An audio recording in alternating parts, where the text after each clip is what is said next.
Ser podcast.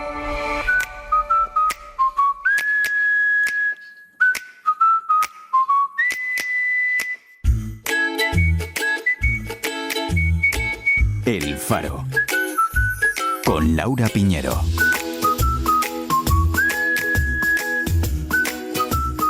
Hola, buenas noches, ¿qué tal? Hoy encendemos el faro de verano destacando un nombre propio de una joven jugadora de fútbol femenino marroquí, Faten Ben Amar El Azizi. Tenía 19 años, toda una vida por delante. Y hace unos días se lanzó al mar, pero ha fallecido intentando alcanzar la ciudad de Ceuta. Su club, el Magreb Atlético Tetuán, ha explicado en un comunicado que buscaba una vida mejor y un futuro que creía que le esperaba al otro lado de la frontera. Su cuerpo es uno de los muchos que se están recuperando en una crisis humanitaria sin precedentes. Hoy nuestro primer recuerdo es para esas víctimas, las directas y las indirectas de esta tragedia.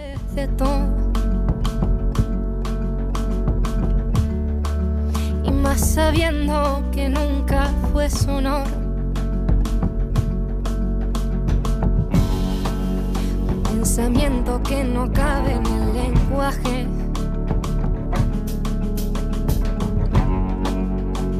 La herencia que no se ha llevado el oleaje. ¿Cómo queda el cuerpo después de todo? Estamos escuchando a Valeria Castro, que tiene un disco y una canción llamada El cuerpo después de todo, que reflexiona, entre otras cosas, sobre la exigencia a la que sometemos nuestro cuerpo. Nadie está a salvo de ello, ni siquiera la modelo Georgina Rodríguez, que ha estallado hace unas horas en redes sociales contra los que critican su físico. Os leo el mensaje que ha compartido. Estos días he visto todo tipo de comentarios sobre unas fotos mías en un barco. Unos opinan sobre mi cuerpo, otros me defienden.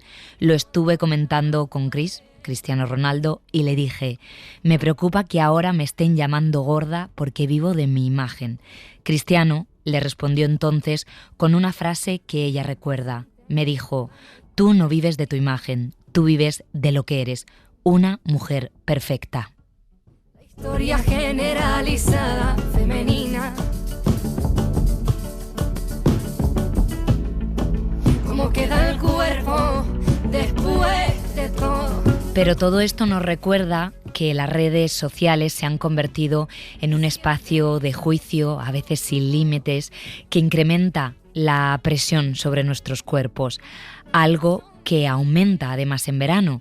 Nos lo recordó el psicólogo Dani Blázquez hace unos días. Demasiado tiempo libre, a veces de repente ir con menos ropa y por lo tanto mostrarse más, mostrar nuestro físico más, estar en contextos donde estamos semidesnudos, ¿no? En la playa, en la piscina, donde aparecen los complejos, ¿no? La comparación también con los veranos de otras personas, ¿no? Los viajes, un poco las redes sociales y toda esta narrativa que se monta alrededor, ¿no? De que la gente tiene vidas apasionantes, ¿no? Y muy estimulantes.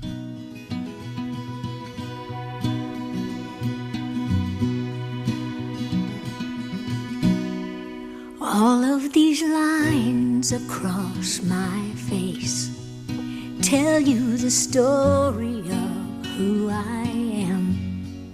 So many stories of where I've been and how I got to where I am.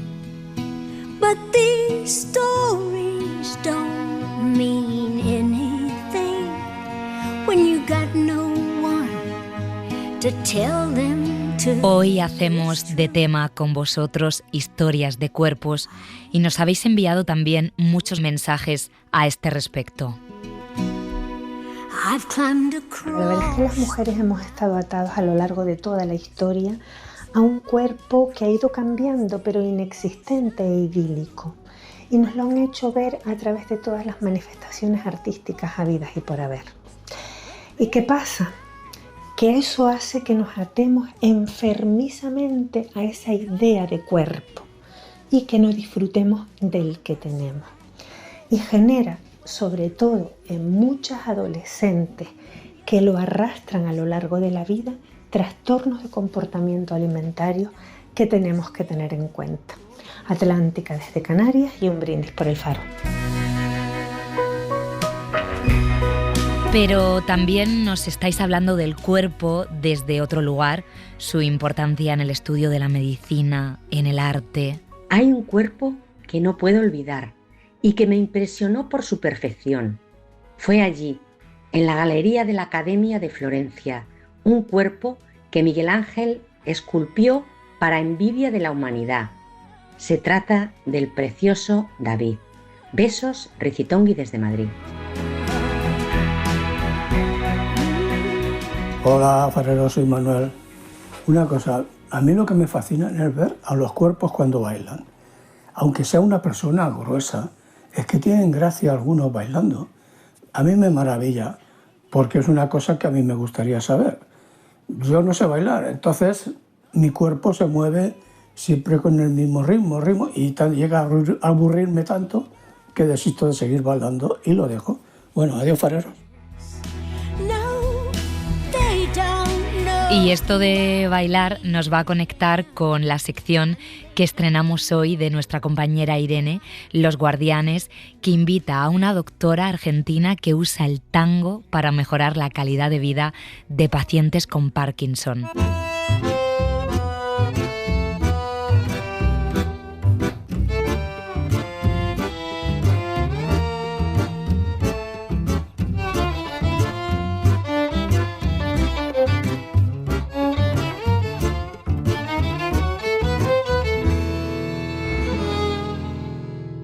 Cuando se acerca el día transpiro como un vampiro temiendo al sol. No me dan ganas que me den ganas, pienso en mi cama y allí me voy. Yo soy de aquellos que aman las luces cuando las luces son de un farol, porque si quiero puedo apagarlas, las altas horas prefiero yo. A mí el tango me remite a la noche y hoy nos toca Noche de Estrellas con Javier Armentia, que precisamente nos va a hablar de luces. Tenemos también historia, aquelarre. Hoy recuperamos la historia de Mariana Pineda, que fue ejecutada en tiempos de Fernando VII en Granada por sus ideas liberales. 3 letreros que dicen el uno igualdad, libertad el otro y el tercero ley. Y un tefetán morado con un triángulo verde en medio y en un lado de él, bordadas de carmesí, las letras mayúsculas B, E y embastada de cartón una R. En otro lado también bordadas de carmesí las letras AL y a medio bordar una D. Todo lo cual tenía la forma de una bandera que sirviese de señal o alarmara para un gobierno revolucionario. Toda maquinación en el interior del reino para actos de rebeldía contra mi autoridad soberana o suscitar conmociones populares que lleguen a manifestarse por actos preparatorios de su ejecución será castigada en los autores y cómplices con la pena de muerte. Pero antes de la historia regresamos al tema de hoy de los cuerpos con nuestra primera invitada de la noche. Saludamos a Aida González, autora de Gorda sin vergüenza, usar el lenguaje para habitar el cuerpo, un ensayo sobre la vergüenza como alarma social, la gordofobia interiorizada y la urgencia de habitar el cuerpo en presente. Hola, Aida. Hola, buenas noches, ¿qué tal? La verdad que has hecho un libro lleno de preguntas y de maravillosas contradicciones y voy a lanzarte algunas de las preguntas que tú misma te haces en el libro, ¿no? Y voy a empezar por la definición de vergüenza o sinvergüenza. ¿De qué están hechas estas dos palabras? Pues bueno, la vergüenza creo yo que al final es algo como muy que todos los cuerpos sentimos y que muy pocas veces nos paramos a leer, ¿no? Realmente qué dice nuestra vergüenza, por qué se posa sobre tantas cosas y por qué es tan difícil ser persona, ¿no? Precisamente por las vergüenzas que aparecen. Y yo creo que el ser sin vergüenza quizás algo que podemos lograr precisamente si pensamos en nuestra vergüenza e intentamos detectar qué sistemas hay detrás de ella, ¿no? Y qué cuestiones que no están dentro de nuestros cuerpos, aunque la emoción de la vergüenza lo esté, activan esa vergüenza, ¿no? Al final si la vergüenza es una alarma social en el sentido de es lo que me dice que me estoy saltando un mandato, ser sinvergüenza es escoger saltarme ese mandato porque no creo en él. Hay una pregunta que haces también en ese libro, dice, ¿por qué es tan importante que las gordas escribamos, ¿no? Y en otro punto dices, escribir sobre la gordura duele. ¿Qué querías contar? Pues yo me conformaba mucho con que al final el libro pudiera ayudar a alguien a estar más suelto en su cuerpo, ¿no? En el sentido de esta sensación de no pensar tanto en una misma, que es bastante contradictorio porque al final para no pensar tanto en nosotras mismas, porque estamos en un sistema en el que nos han enseñado a vigilarnos todo el tiempo, para no hacerlo tenemos que pensar en nosotras mismas hasta llegar al punto en el que alcancemos un poco esa neutralidad con el cuerpo, ¿no? Claro. Pero creo que me apetecía mucho que del libro pues se pudiera sacar eso, ¿no? A lo mejor una mayor comodidad en el cuerpo que viniera precisamente del, oye, no tengo por qué estarme revisando y vigilando, ¿no? Para poder estar en un espacio, sino puedo simplemente permitir que mi existencia vaya por delante de mi definición. Por cierto, hay muchos libros dentro de este libro porque vas haciendo alusión a ensayos y otros trabajos de otras autoras y esto es muy interesante. Le dedicas el libro a una persona muy importante en tu vida que fue tu primer espacio seguro. Ajá, sí, mi hermana. Pues mi hermana, que por cierto mi hermana no es gorda, siempre como que, bueno, creo que también hay una cosa muy importante para todo el mundo, pero en el caso de las personas gordas creo que tiene un matiz, ¿no? También diferente, que es el sentirse vista, ¿no? Y el sentir que realmente alguien te da las facilidades para poder expresarte. Yo creo que la expresión en general para las personas es una cosa muy importante y muy difícil en el mundo que habitamos por mil cosas. Entonces creo que crecer con personas que te faciliten ese camino, ¿no? Y que te faciliten también el poder verte a ti misma a través del ser vista y no quedarte solo encerrada en el yo soy yo para mí misma, creo que siempre es como muy importante. También es cierto que creo que las hermanas mayores que tenemos hermanas pequeñas con las que nos llevamos ciertos años, a veces pasamos por esta cosa de que sea nuestra hermana menor la que a veces como nos anima a seguir ciertos caminos estéticos que nos gustan, ¿no? Yo, por ejemplo, para mí el tema de la ropa y el maquillaje no me parece en absoluto una frivolidad, y menos si hablamos sobre existencias gordas, porque al final creo que es un territorio de expresión y de conquista, y mi hermana en ese sentido sí que ha sido como muy importante para mí, y desde aquí animo a las personas que estén escuchando y que tengan cerca gente que noten, ¿no? Que a lo mejor le gustaría expresarse físicamente de cierta manera y que no se atreven, pues que les alienten siempre también a explorar en ese sentido, porque creo que es importante. ¿Tenemos en España un problema de gordofobia interiorizada? Sí, totalmente, totalmente, y creo que además es complejo, ¿no? Porque al final creo que hay una cosa con la gordofobia que tiene mucho que ver con que la gordura es una identidad de la que se supone que tú puedes entrar y salir, ¿no? Es decir, cualquier cuerpo puede llegar a ser gordo y a cualquier cuerpo gordo se le achaca esta cosa de tú sufres una opresión y podrías no sufrirla, que en realidad no se le achaca de esa manera, se le achaca tú tienes algo malo y podrías no tenerlo, pero no es el caso, ¿no?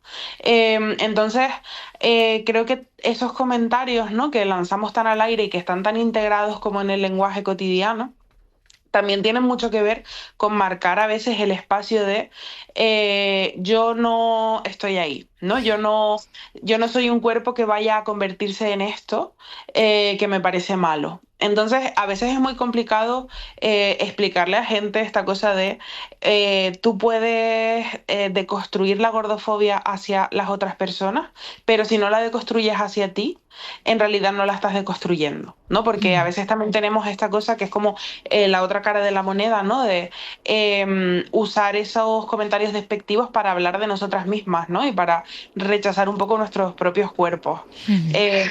Cosa que me parece pues bastante problemática en el sentido de qué fuerte que se nos haya metido tan dentro del sistema que nosotras mismas somos nuestras propias como reguladoras y castigadoras. Sí, nuestras propias enemigas.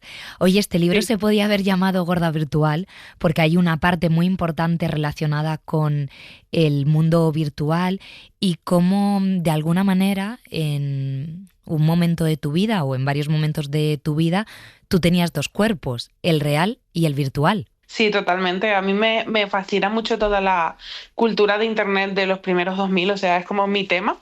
Y creo que es porque para mí sí que fue una experiencia bastante, bueno, como lo son todas las experiencias adolescentes, ¿no? Bastante formativa. El hecho de crecer en Internet. Y yo tenía, cuando empecé a escribir el libro, Internet como muy glorificado, ¿no? En el sentido de, gracias a esto, a haber podido tener relaciones por Messenger, ¿no? Relaciones que sucedían por escrito y no a través del cuerpo, pude yo entender mi verdadera personalidad sin estar mediada por el pensar que me iban a rechazar, ¿no? Que me iban a ver diferente por mi cuerpo. Entonces, yo esto lo veía muy como, qué bien haber tenido esto, espacio de liberación absoluta, pero sí es cierto que en el proceso de escribir el libro y pensando, ¿no? Y leyendo y como haciéndome preguntas, llegué un poco a la idea de realmente el hecho de que tú para ser tú misma tengas que quitarte el cuerpo, ¿no? Y tengas que dividirte en dos y tener dos cuerpos, es gordofobia. Porque creo que todas las personas nos merecemos existir de forma plena en el mundo, seamos quienes seamos, ¿no? Y poder como ser vistas de una forma como nominal, ¿no? En el sentido de yo ser vista como yo y no como una persona que carga ciertas identidades, ¿no? ¿Has recibido comentarios o mensajes de odio o críticas por tu físico? En general, en mi vida, ¿no? O sea, es decir, alguna vez, en plan, creo que nos ha pasado a todas, pero después de publicar el libro, sí. Sí. De hecho, una semana después de publicar el libro, algo así, tuve un momento de ir a varios medios, así como más generalistas, ¿no? Y de pasar un poco yo misma el duelo, como de, vale, tengo que asumir que tengo que poner un poco como mis pros y mis contras en orden, en el sentido de, para llevar a lo mejor estas ideas a ciertos espacios, tengo que asumir que esto va a pasar. Y bueno, fue un momento un poco difícil, pero sí que llegué un poco a la conclusión que me parece importante de lo que te decía antes, ¿no? De a lo mejor no todas las personas son nuestras interlocutoras, a lo mejor no nos vamos a poder hacer entender para todo el mundo, precisamente podemos enfocarnos en hablar con quien estamos hablando, ¿no?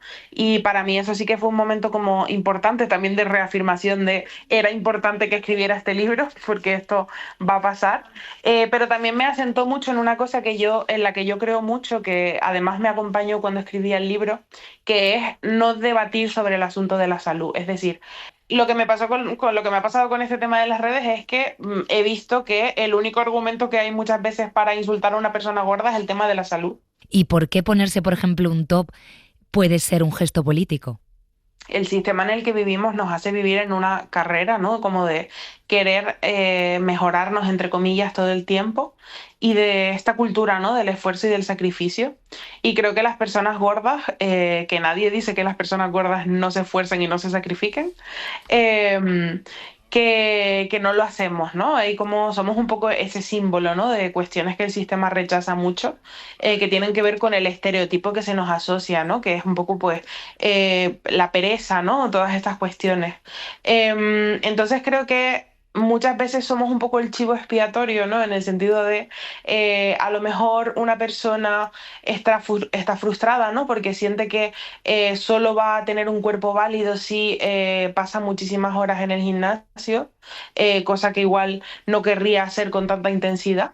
Y de pronto una persona gorda es un poco como la persona que siente que no lo hace, que no se esfuerza como ella y que por lo tanto no merece tanto vivir. Es una cuestión muy compleja porque al final todas estamos atravesadas por la gordofobia, ¿no? Porque, por ejemplo, los trastornos alimenticios pues vienen de la gordofobia también.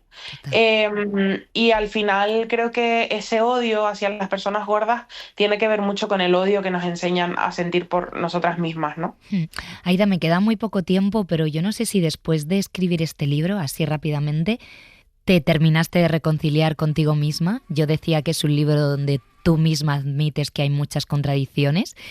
Y si te ha escrito mucha gente para decirte que le has ayudado a reconciliarse con el suyo, con su cuerpo. Sí me ha escrito gente, lo cual me parece muy bonito porque yo lo pasé muy mal escribiendo el libro porque yo soy muy perfeccionista y pensaba, bueno, con que esto ayude a una persona y acompañe a una persona, me quedo tranquila, ¿no? Y al final ha habido más de una persona que me lo ha dicho. Y en cuanto a mí, yo creo que precisamente yo pude escribir este libro porque he tenido la suerte de pasar por una serie de experiencias, de lecturas y de espacios seguros que me han hecho acercarme a mi cuerpo, ¿no?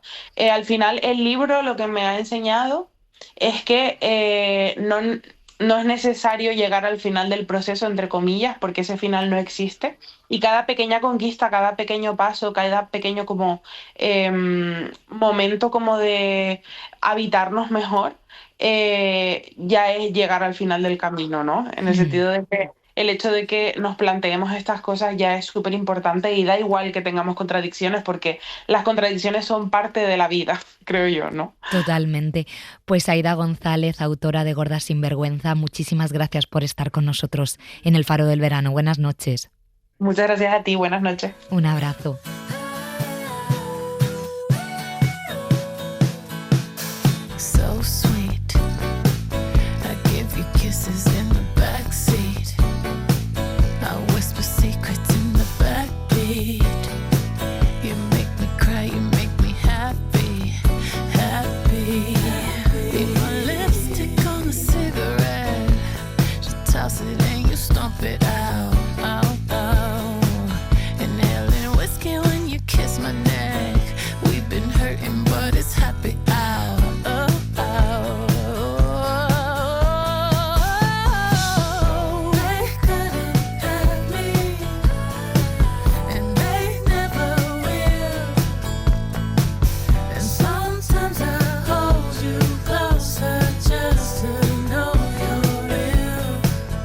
Hola, esta palabra me lleva al cuerpo de las adolescentes.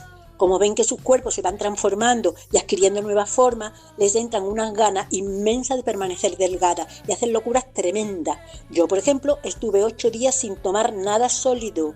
Y la expresión tener un cuerpo serrano viene de asociar la vida y el aire libre de las montañas con la buena salud. Beso desde Copán, Honduras, Carmen París.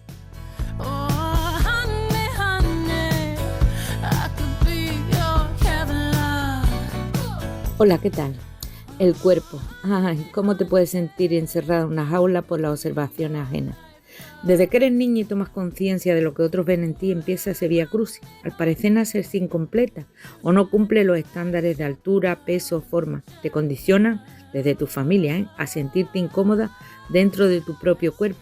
Hay quien te llama amiga y valora más tu peso que tu forma de ser. Valentina dijo que ya no mira el peso. Yo aún estoy presa de ese castigo. Porque, como decía Simone de Beauvoir, el cuerpo está definido por la mirada ajena, limitando tu libertad. Y es muy duro ver que te has pasado la vida o te la pasas condicionada por esa limitación. Salve y ustedes lo pasen bien, de Mar de Málaga.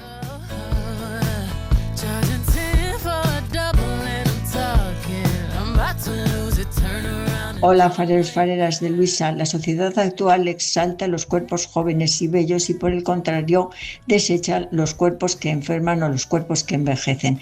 En esta línea me interesa la mirada que hace la literatura. Por eso me gustaría recomendar un libro que se titula El cuerpo roto, de Ana María Súa. La obra comprende 12 relatos cortos que hablan de cuerpos que crecen, que envejecen, que enferman y sanan o que mueren, de cuerpos que deben ser cuidados y de otros que los cuidan. Más allá del título aparentemente triste, es una obra en la que por encima de todo subyace un canto a la vida. Buenas noches, muchas gracias.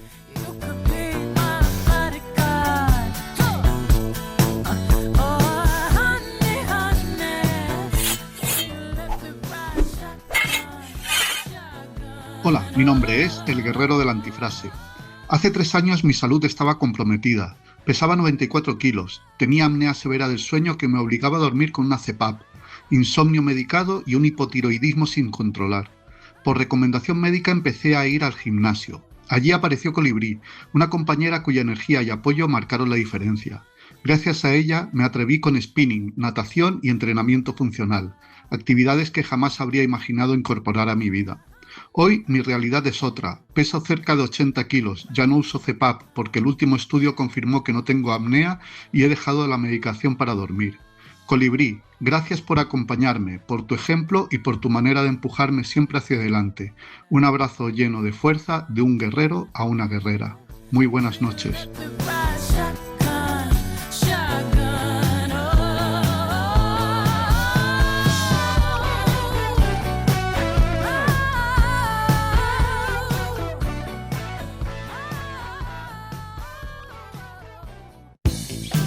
El Faro. Con Laura Piñero.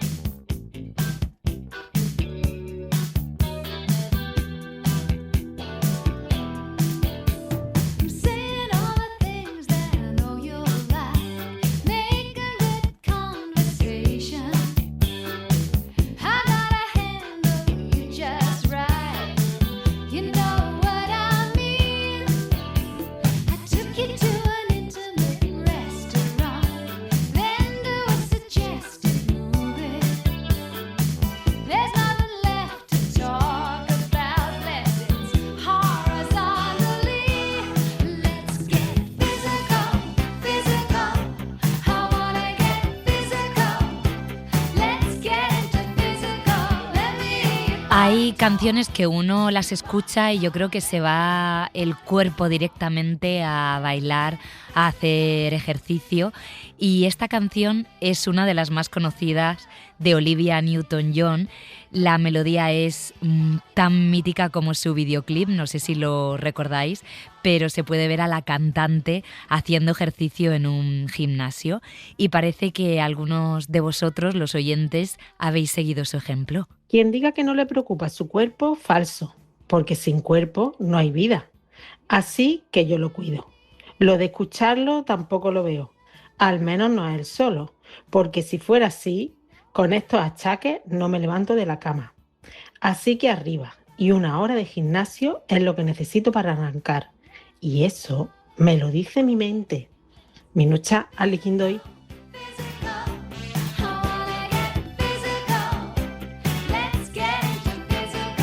Hola, ¿qué os deja a vosotros mejor el cuerpo? Caminar, bailar, nadar, unos buenos mimos. Yo lo he estado pensando y a mí, aunque sea un rato, nadar me deja el cuerpo en un estado plof que me encanta, súper relajado. ¿Y qué os deja peor? Pues a mí el mal rollo. Me he dado cuenta este verano que el mal rollo, así gente con mal rollo, se me hincha el estómago, se me hincha la tripa, parece que estoy embarazada de 3 meses. Y me he dado cuenta este verano. Venga, un besito, enredando desde Guecho.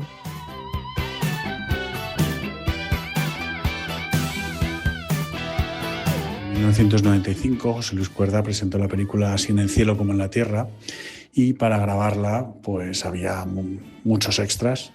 Entre ellos había una escena con romanos, con soldados romanos, y buscó a cuerpos fuertes y deportistas y para eso llamó a nuestro equipo de rugby. Llamaron a nuestro equipo de rugby para hacer de soldados romanos con esos cuerpos, como digo, fuertes y deportistas.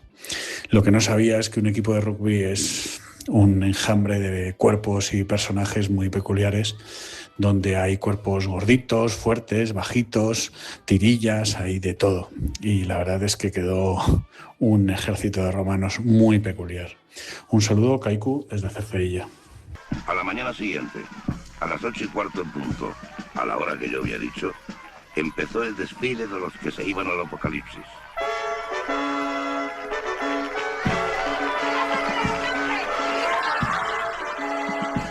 Tengo una amiga que dice que tiene ya cuerpo escombro y la verdad es que es muy difícil adaptarse cuando el cuerpo empieza a quejarse, esa maravillosa maquinaria de huesos, músculos, tendones que nos sostiene, pero que ya llega un momento en que empieza a chirriar, empieza un dolorcillo aquí, una molestia allá Y ya nos cuento cuando transitamos la menopausia que aquello empieza a cambiar de forma y se colocan las cosas en otro sitio. Y decide pues que todo va más rellenito. Un desastre. Es difícil, adaptarse. Un besito, una Valentina por tierras navarricas.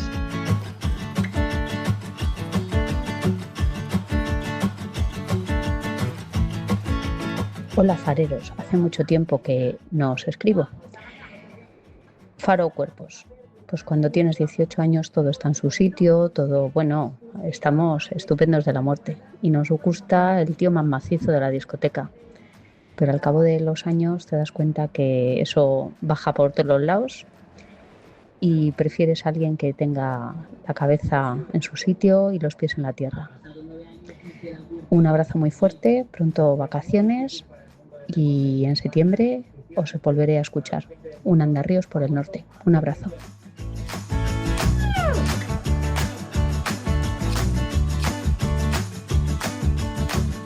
Muy buenas, fareras, fareros. Cuando era pequeño sentía tener cuerpo de Superman. Y digo sentía. Ahora me conformo con que las rodillas no se quejen. Los sueños van cambiando con los años y siempre es el cuerpo el que tiene la última palabra. Y es que mi cabeza ya me va diciendo de vez en cuando que no tengo 20 años y cuando trato de no hacerla caso, ahí está mi cuerpo para recordármelo. Un abrazón, Joselín de la Puebla, desde Madrid. Ay, que pasan los años y ya no tenemos el cuerpo de Superman, pero bueno, seguimos cuidándonos, podemos caminar, bailar, nadar y siempre con buen rollo, que es lo que mejor nos deja el cuerpo. Por cierto, qué importante es eso de escuchar a nuestro cuerpo y ver lo que necesita. Y esto de cuerpo escombro es un insulto, bueno, voy a decir un insulto, un comentario que yo llevo escuchando tiempo. Pensaba que era de mi entorno, pero ya veo que en vuestros círculos también se dice. Y qué buena la historia de ese equipo de rugby haciendo de extras para una película y esos cuerpos diversos que estamos celebrando esta noche. Pero ahora continuamos saludando a uno de nuestros colaboradores y es hora de que salgamos a la ventana o al balcón y miremos al cielo.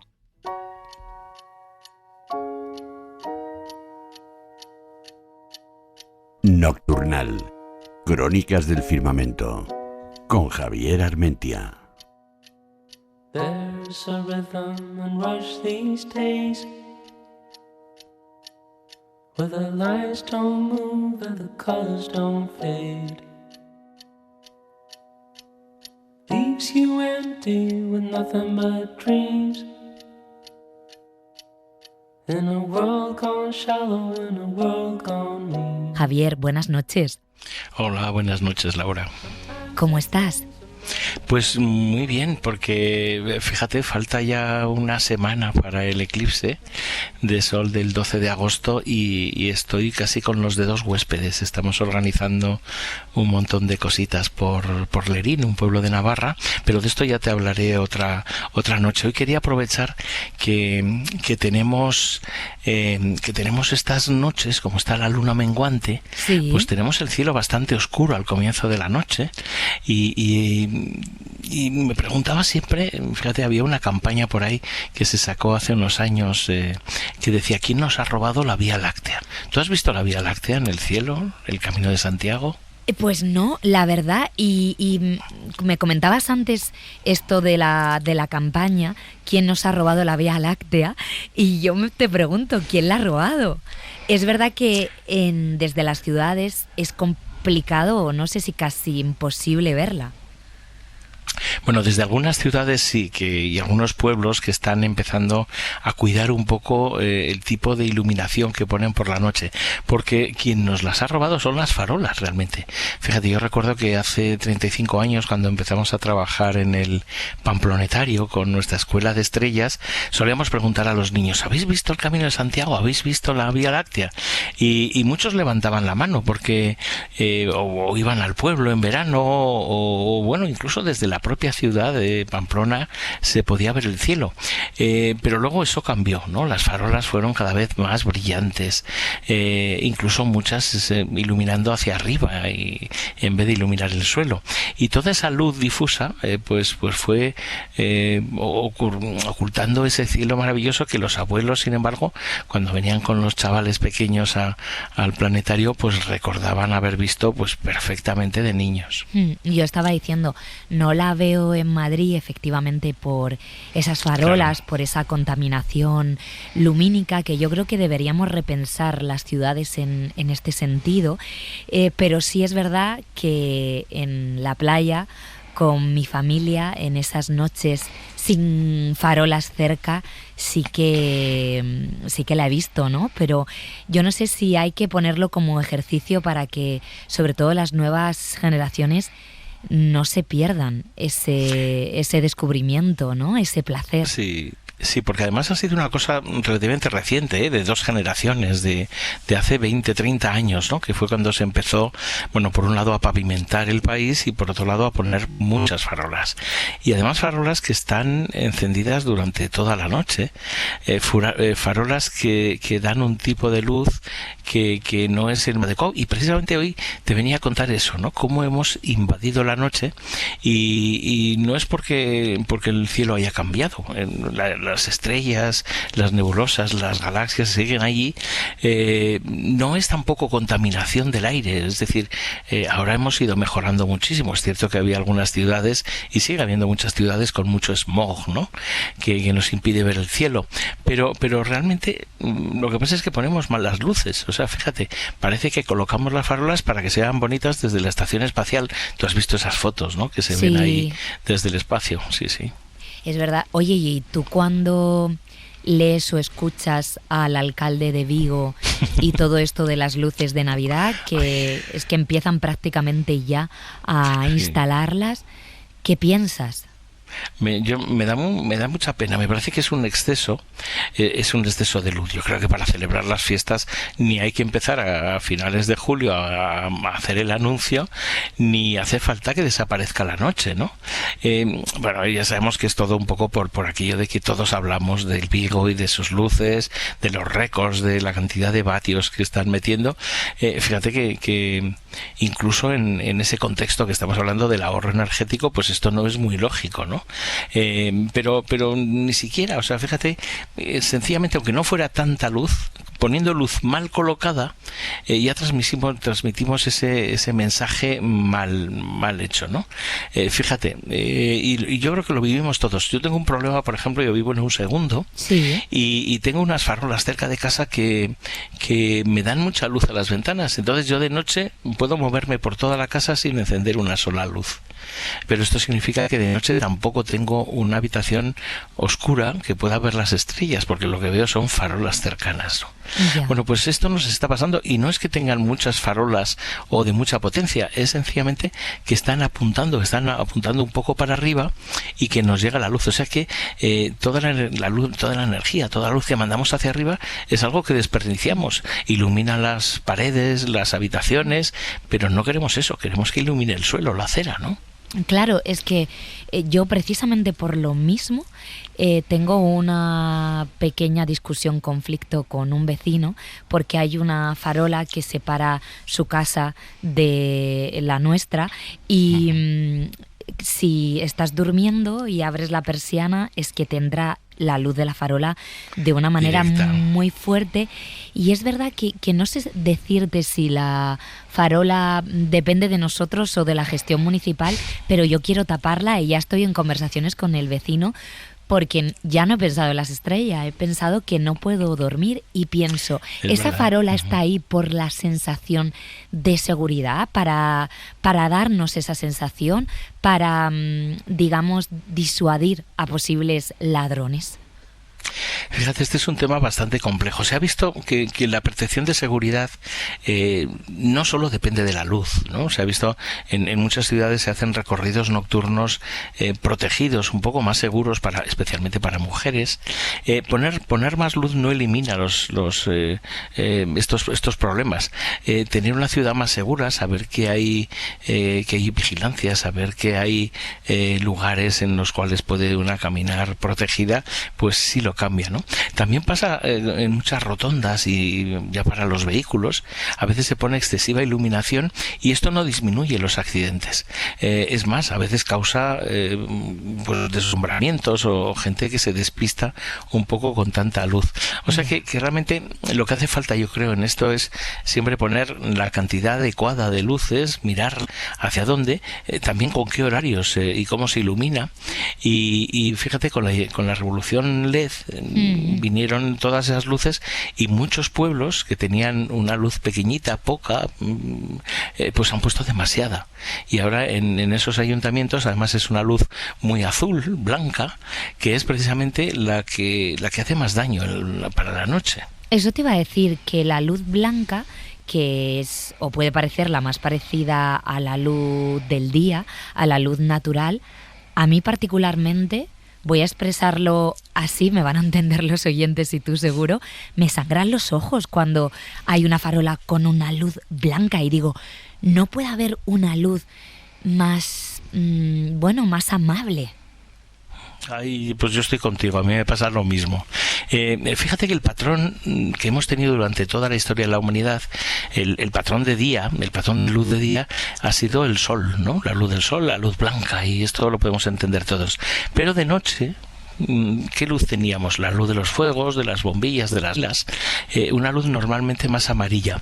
Bueno, nuestro organismo está más bien adaptado a ese patrón y pide que durante las noches tengamos una luz mejor rojiza que no una luz blanca o azulada, porque precisamente esa luz blanca o azulada le está diciendo a nuestro cuerpo, es de día, hay demasiada luz, tienes que hacer cosas, ¿no? Por eso siempre nos dicen lo de las pantallas de los móviles, cuando que tienen además esa componente azul. Bueno, lo cierto es que en el caso de las farolas pasa que en los sitios que se ponen luces de color ámbar o más cálidas, en Alemania o en Francia se están poniendo incluso luces rojas, pero rojas. ¿Ah, sí? Sí. Resulta que son mucho mejores para las personas porque puedes ver muy bien. Te da la sensación de que está todo iluminado, pero se gasta menos energía, está mejor dirigida y sobre todo no afecta tanto a los animales que viven en la oscuridad. Los murciélagos, los búhos, muchos insectos, se ha visto por ejemplo que las tortugas marinas a veces con esas luces de la costa tan iluminadas se equivocan mucho de sus caminos y acaban muriendo. Es que precisamente te iba a preguntar cómo afecta la luz de las ciudades, sobre todo de las grandes ciudades, a la fauna cercana. Pues fíjate, de todas las formas malas que podemos imaginar. Hemos expulsado a toda una serie de fauna que convivía con los parques y las calles durante las noches, y eso supone, por ejemplo, no tener búhos o no tener aves nocturnas o murciélagos que son insectívoros, hacen que haya más mosquitos. Esto es una cosa. Pero es que también a los insectos les molestamos.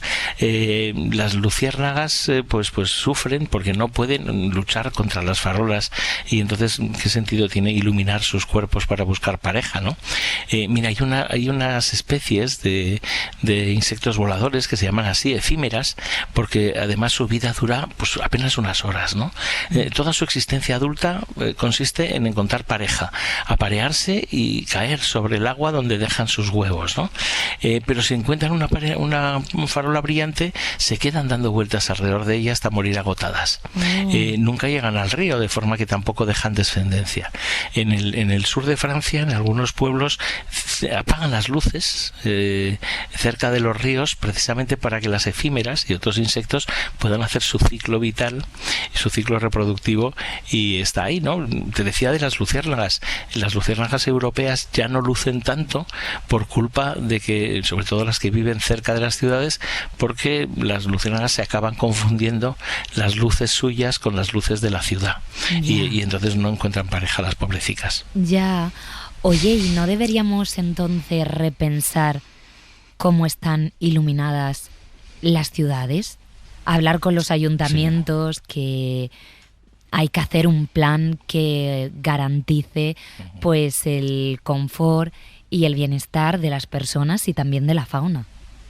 Sin duda, y además fíjate que esta contaminación, que llamamos contaminación lumínica, tú lo has mencionado antes, es la más sencilla de acabar con ella, porque no tiene tanta inercia. Es decir, cuando intentas limpiar la contaminación en los ríos o en torno a las ciudades, pues tardará años en regenerarse ese terreno. Sin embargo, poner buena iluminación, poder apagar pues las iluminaciones monumentales que no tienen sentido que estén encendidas a las 3 de la mañana, apuntar las luces bien para abajo y estas cosas, consigue un efecto rápido. Los animales cercanos se acostumbran, la gente tenemos mejor sueño y los astrónomos podemos ver la Vía Láctea, que también hay que tener en el cuello, ¿no? Es cierto, sí que algunos ayuntamientos han empezado a hacer esa tarea, ¿no? Nosotros, te contaba lo del eclipse, lo hacemos en Lerín, que es un pueblo Starlight. Starlight es una certificación que nació del Instituto de Astrofísica de Canarias y que intenta hacer una preservación de la noche, haciendo que lugares, establecimientos hoteleros también, valles, zonas naturales y pueblos se certifiquen, es decir, se hagan ese compromiso con la noche y con convertir la noche además en un valor, no solo con preservarla como patrimonio, sino además convertirla en algo que te permite pues disfrutar, hacer turismo, aprender cosas y tantas otras historias. Qué interesante. Pues dejamos aquí esta propuesta para hacer del mundo, de nuestro país y de las ciudades un lugar mejor. Nos queda tiempo, Javier, para ir a la sección que está dentro de tu sección, que es la dedicada a dar a conocer un nombre de una astrónoma cada semana.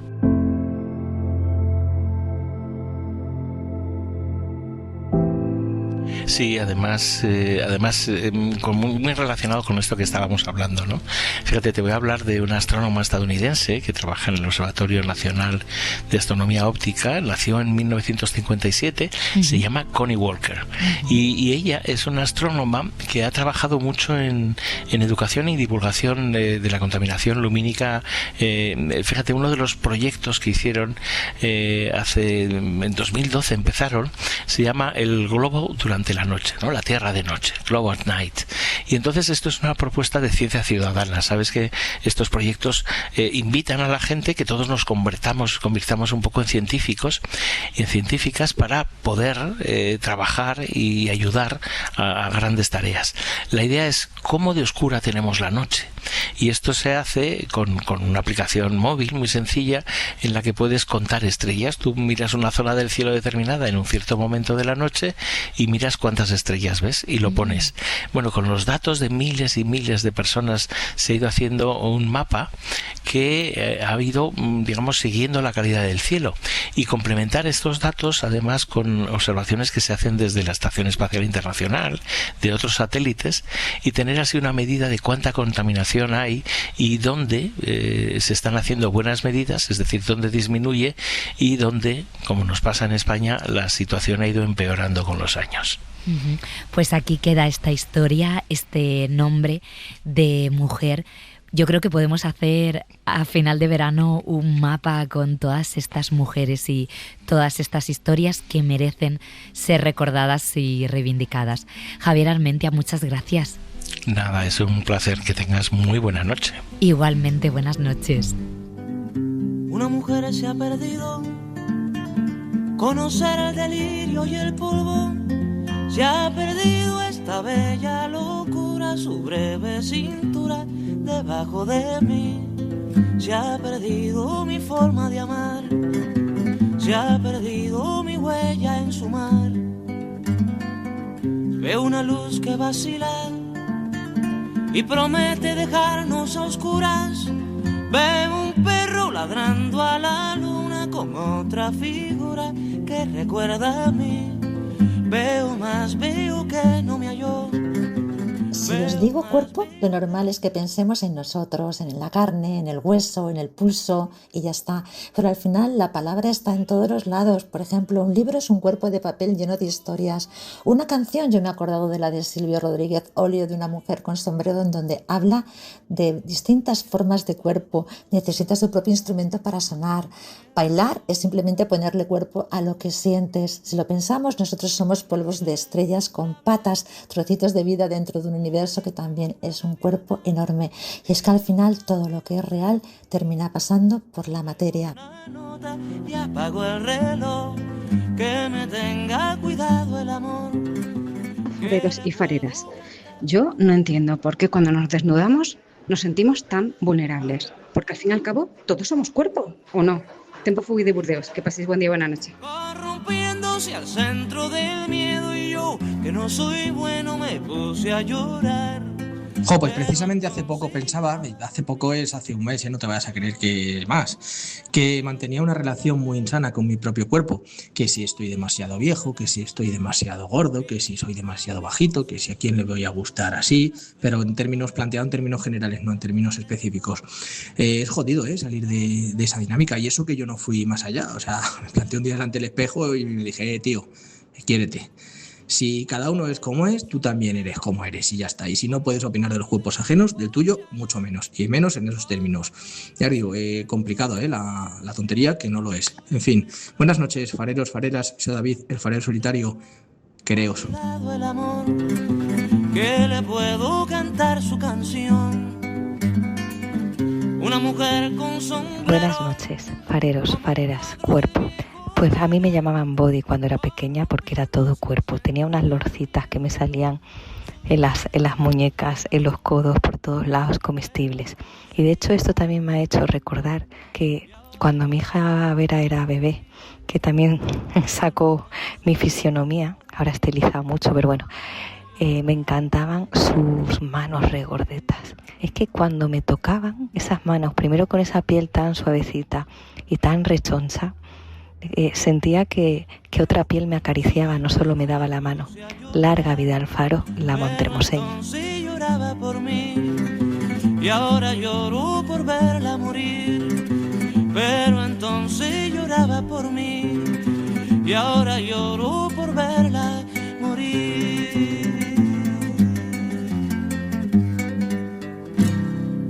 Hola fareros, fareras, soy Monse. Historias de cuerpo. Bueno, pues yo tengo un cuerpo como aquel quien dice que son como dos chupachus. Está la cabeza arriba, que es el caramelo, luego el palito, luego otra vez la bola de caramelo y luego otra vez el palito, porque resulta que yo tengo las piernas muy delgadas, entonces estoy descompensada. De peso estoy bien, pero el problema es ese, la descompensación. Entonces, por ejemplo, para encontrar pantalones, vale, la solución es pantalones elásticos, porque para que me quede bien de la tripa, pues me quedan muy anchos de pierna. Entonces, bueno, más o menos ya tengo controladas las marcas y las tallas, pero esto es un rollo de cuerpo que, vamos, es que parezco un 8. Un beso. Buenas noches, gentes del Faro. Tras escuchar el tema de hoy me vino el recuerdo de lo que fue mi primera clase de prácticas de anatomía en la Universidad de Valencia, en el aula de disecciones, una sala enorme llena de mesas con cuerpos abiertos en canal, todos allí conmovidos, y de repente en el centro alguien que estaba debajo de una sábana levantaba sus brazos, nos pegaba el susto y era pues el veterano de turno que quería hacernos la broma macabra y a la vez divertida. Cree que ahí lo dejo y seguiremos fareando.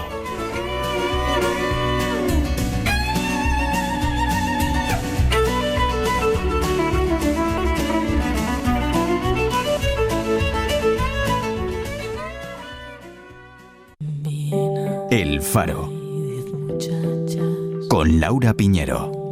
Donde solloza la muerte en bosque de palomas disecadas.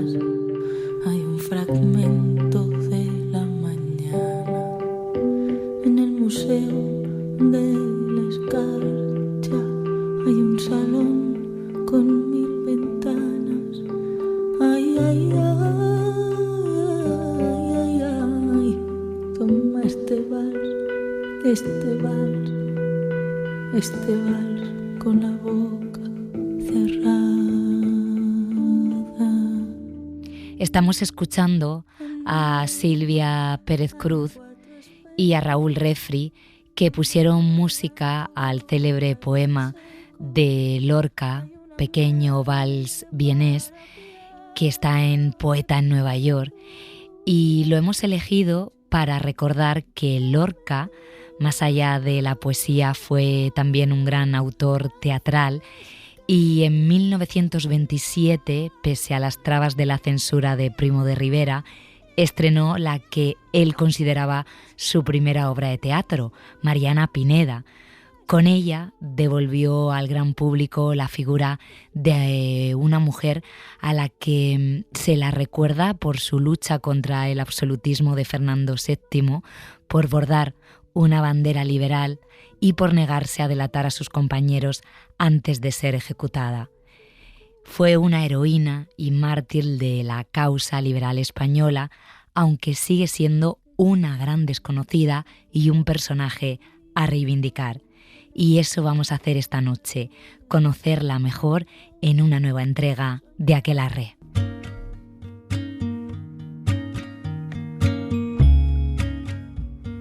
Aquelarre, justicia poética para causas perdidas.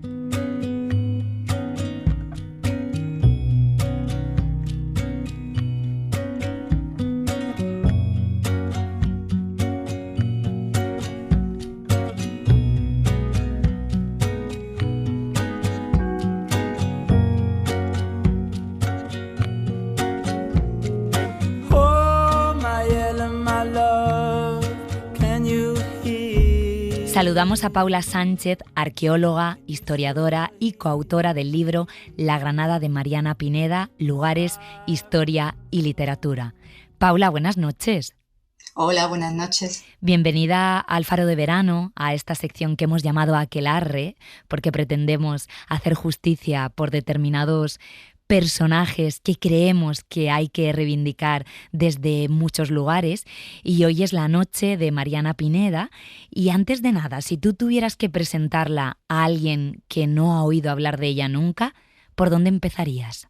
Pues mira, yo diría que ha sido una figura de la que destacaría su humanidad, su valentía, y creo que ha sido poco considerada desde el punto de vista histórico, desde el punto de vista que ha sido una figura que se ha estudiado teniendo en cuenta el contexto político y el modelo de mujer virtuosa que había en cada etapa, y entonces se ha enfatizado de ella determinados valores protagonistas que no le han hecho justicia.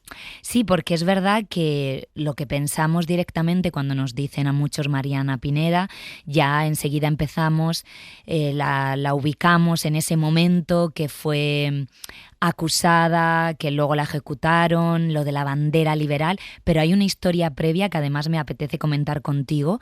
Para empezar, su historia familiar, porque es muy interesante, ¿no? De quién era hija, no tuvo, digamos, una infancia fácil.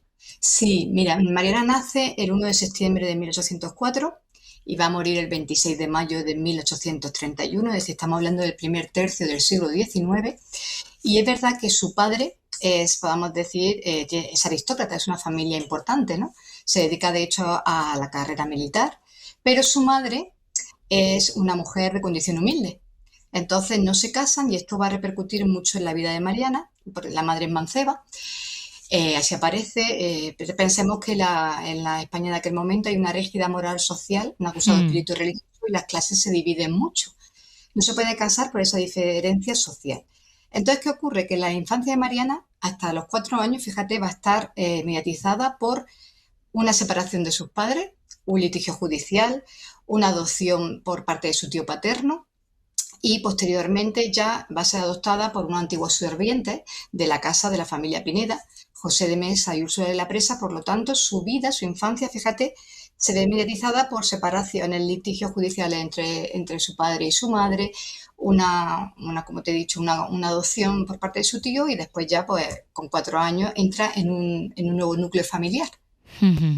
Que tuvo... Aparte, a nivel histórico también muy importante, va a vivir lo que es la invasión napoleónica, la guerra de independencia, ese semiabsolutista, la primera constitución previa española, es decir, que es una figura muy interesante para ser analizada desde el punto de vista político e histórico. Sí, justo te iba a preguntar cómo era la Granada y la España de su época, por ubicarnos pues a partir de los 18 años, por ejemplo, cuando se quedó viuda con 2 hijos, cómo era esa Granada y esa España que le rodeaba.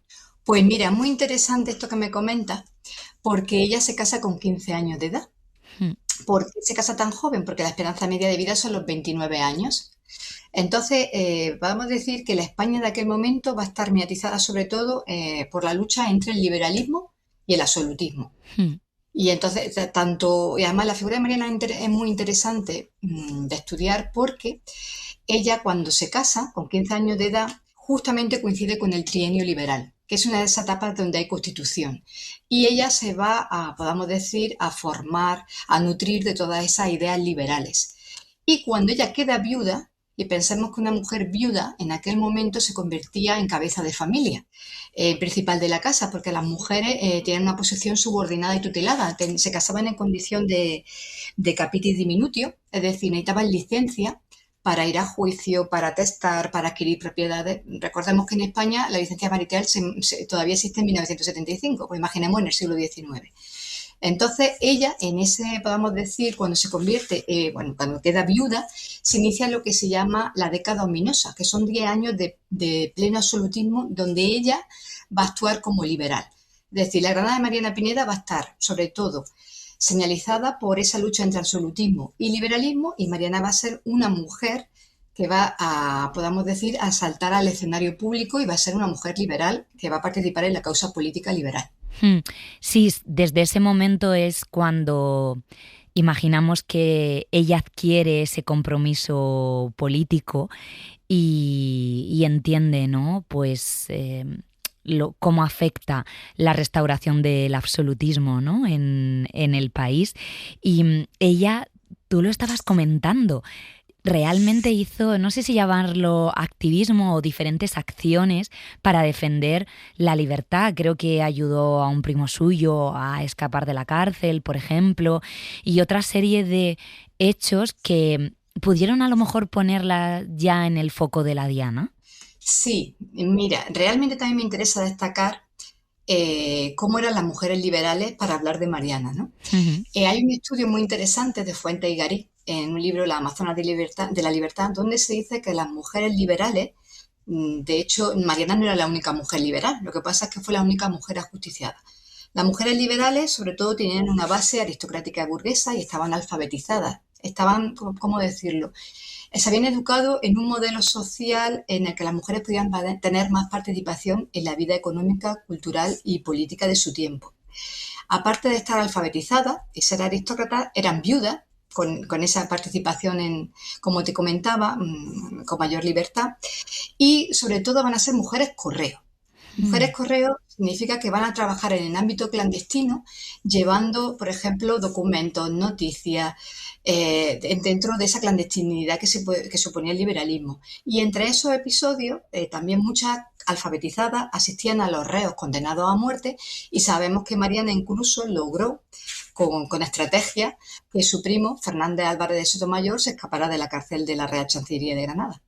Debía ser una mujer, Mariana Pineda, muy inteligente, muy valiente, por todas estas cosas que nos estás contando. Hombre, realmente son mujeres, sabes que el modelo de mujer que existía en aquel momento es una mujer vinculada, cuyo fin es el matrimonio, cuyo fin es la maternidad, su vida gira en torno a la familia, la casa, el trabajo doméstico. Entonces estas mujeres desafían el formalismo social de la época y se enfrentan a, como te digo, a esa moral y a esa rígida moral social de su tiempo, y participan en la causa política. Y bueno, lógicamente muchas de ellas son ajusticiadas, no son ajusticiadas a muerte como el caso de Mariana, pero participaban en una causa liberal, que también hay que decir que el liberalismo como doctrina política no tenía para nada en cuenta la participación femenina en su causa. El sufragio universal era masculino, ¿no? Por tener en cuenta este dato.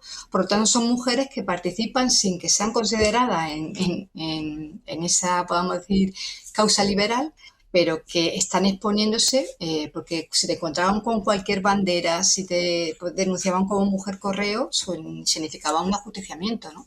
Claro, y hay una fecha clave en el calendario de la biografía de Mariana Pineda, que es ese marzo de 1831, cuando supuestamente la encuentran tejiendo una bandera. ¿Qué nos puedes contar de la realidad que hay tras la leyenda o la historia de este suceso en concreto?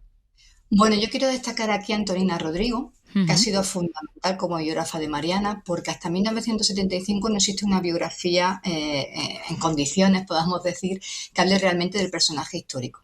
Entonces, siguiendo la tesis de Antonina Rodrigo, a Mariana, desde Gibraltar, se le dice que borde una bandera, que sería la que se enarbolaría cuando se ganara un pronunciamiento liberal que se iba a desarrollar en Granada. Bueno, en toda España y en concreto ella en Granada. Y bueno, pues ¿qué ocurre? Que ella no sabe bordar y le encarga a unas bordadoras del Albaicín que borden esta bandera.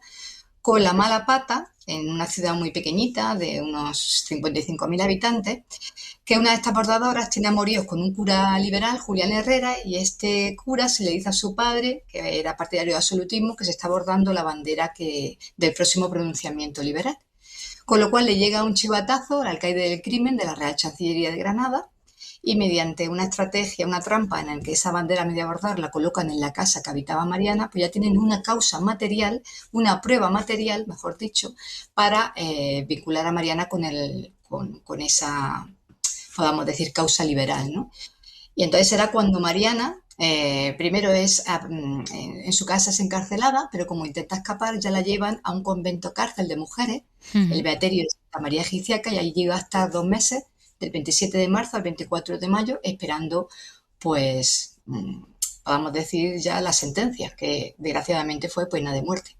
Se ha especulado mucho si hubo algo personal en esa detención. No sé si era habitual en la época que se ejecutaran a mujeres por estos motivos.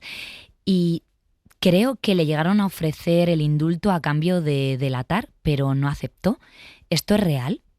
Sí es real. De hecho, podamos decir que es lo que marca ese carácter humanitario de Mariana, ¿no? Cuando está en el cadalso, estamos hablando de que tiene 26 años, tiene un niño y una niña, y se le dice que si delata a sus compañeros liberales se le perdonaría la pena de muerte. Pensemos que lo habitual en aquel momento era la acusación interesada, el chivatazo provinciano, y ella no para nada denunció a sus compañeros liberales.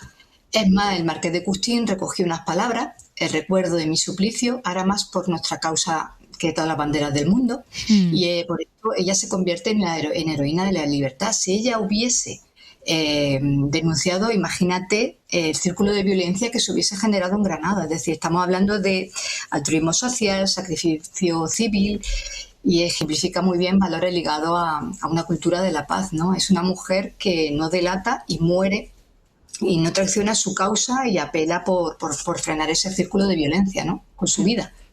Tras su ejecución, ¿se creó mucho revuelo social? ¿Se convirtió en heroína ya en ese momento o fue posterior?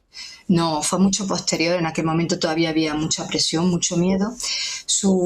Podemos decir que su construcción como mito sucede cuando muere Fernando VII en 1833 y concretamente en 1836, cuando se suma su cadáver. ¿Por qué ocurre todo esto? Porque Fernando VII, cuando muere, no tiene más remedio que abolir la ley sálica, mejor dicho, que impedía gobernar a las mujeres, porque él ha tenido solo una hija, la futura Isabel II.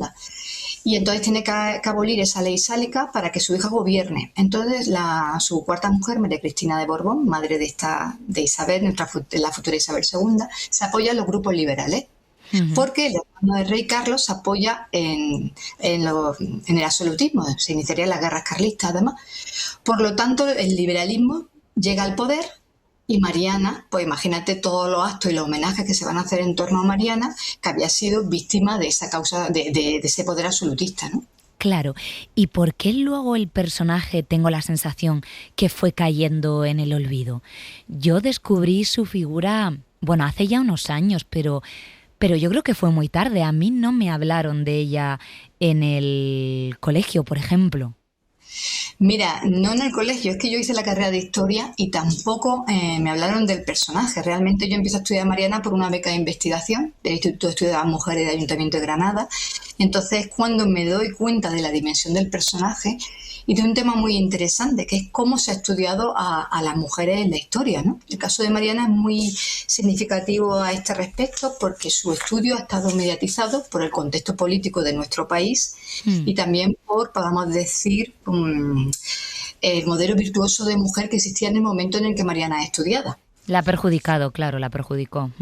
Claro, imagínate en el siglo XIX, cuando empieza a estudiarse a Mariana, cuando empieza a construirse ese símbolo virtuoso, porque estamos todo el mundo de acuerdo que es una figura ejemplar, pero empieza a estudiarse como una figura decorativa, más que como un agente histórico con entidad política. Empiezan a destacarse de ella valores como la feminidad, la maternidad. Se habla de ella como mártir religiosa, mártir de la libertad. Fíjate, la palabra mártir significa sacrificio, abnegación. ¿Por qué? Porque ya ese era el ejemplo en el que debían mirarse el resto de mujeres.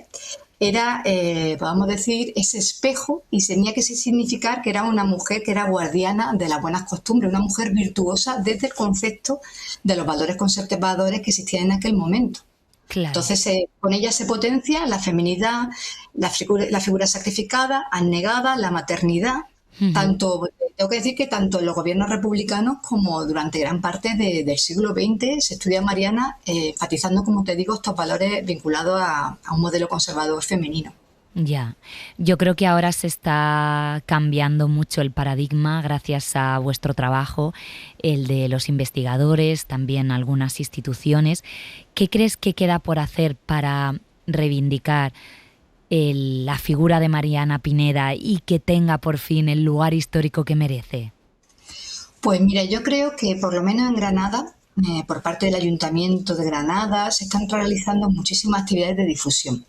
Desde el punto de vista, primero para que la gente contextualice bien quién fue Mariana Pineda a nivel de datos históricos. Te estoy hablando de que yo hago muchísimas visitas guiadas y es habitual que la gente piense primero que Mariana era republicana, es decir, que nació, no se sabe muy bien si entre la Primera o la Segunda República, es decir, no se tiene claro, ni siquiera suena una bandera, no se tiene claro cuándo nació Mariana Pineda y por qué realmente luchó en ese contexto, como te decía al principio de la entrevista, de lucha entre liberalismo y absolutismo.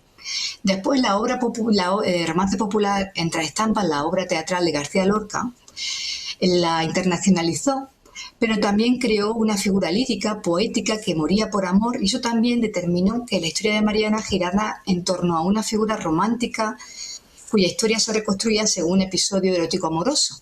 Entonces también todo el mundo me pregunta muchísimo que por qué murió, si fue por amor, por despecho de la caída del crimen. Es decir, que hay muchísima todavía, entre comillas, ignorancia, y prevalece todavía el romance en torno al personaje, que realmente es su consecuencia y su hecho histórico. Y esto suele pasar mucho, sobre todo en personajes femeninos. Por lo tanto, yo creo que lo que sobre todo se puede hacer es pues escribir más artículos de divulgación, de difusión, realizar actividades interpretativas en torno al personaje para que realmente sea conocido en su dimensión histórica, política y desde la perspectiva de género. Oye, ¿cómo se adelantó Lorca con su obra de teatro en 1927, si no me equivoco, que él también tuvo que enfrentarse a la censura de Primo de Rivera, pero él ya tenía claro que era un personaje que había que destacar y que tenía una gran historia? Sí, él estaba enamorado de los romances de Mariana Pineda, escuchando los romances de su infancia, y sabía que era un personaje potente, pero no quería destacar, como se hizo, por ejemplo, Martín recuerda, su cariz político, ¿no? Él sobre todo quería destacar ese episodio también amoroso, ¿no? Y en el que poder reconstruir su obra de teatro, y la internacionalizó, pero como te digo, desde esa figura lírica, y fue un éxito, podamos decir, poético, pero vinculado más a la historia de amor que quería ponderar, ¿no? Desde ese lado. Ya estamos llegando al final, pero lo has comentado tú antes, tú haces visitas guiadas por lugares relacionados con Mariana Pineda. Destácame un lugar que te guste especialmente. Pues mira, nosotros en las visitas guiadas, la Granada de Mariana Pineda, visitamos todo lo que tiene que ver con su infancia, primera juventud, activismo político y muerte. A mí sobre todo me gusta mucho el Centro Europeo de las Mujeres, la Casa Mariana Pineda, porque es un espacio donde hay una biblioteca dedicada a ella. Es la última casa que habitó en la calle Águila. Hay un pequeño, vamos a decir, una pequeña sala de exposición, un pequeño centro de interpretación, muy bien realizado, con documentos facsímiles, también objetos originales. Y me gusta especialmente ese espacio porque es donde ella habitó su última casa. Claro. Y de alguna manera está impregnada por el espíritu del personaje, ¿no? Y realmente ahí ella sufrió pues ese terror que tuvo que padecer cuando vio que realmente le habían pillado con una bandera y que todo lo que se le vendría encima, ¿no? Claro. Oye, Paula, yo creo que esté donde esté, debes sentir mucho orgullo que haya mujeres como tú reivindicando su memoria, que me parece que ya tocaba hacer justicia al personaje. Paula Sánchez, muchísimas gracias por estar este rato con nosotros. Muchísimas gracias a vosotros y a vosotras. Un abrazo, hasta pronto, buenas noches. Buenas noches.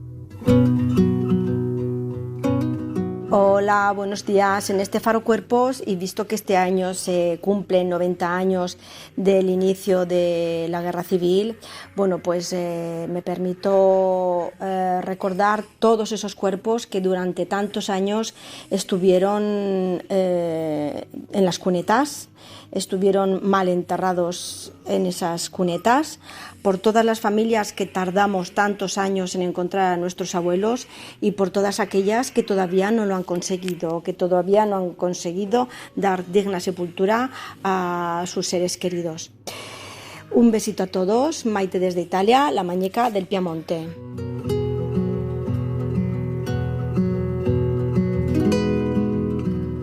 Hola, buenas noches, Laura, equipo fareros.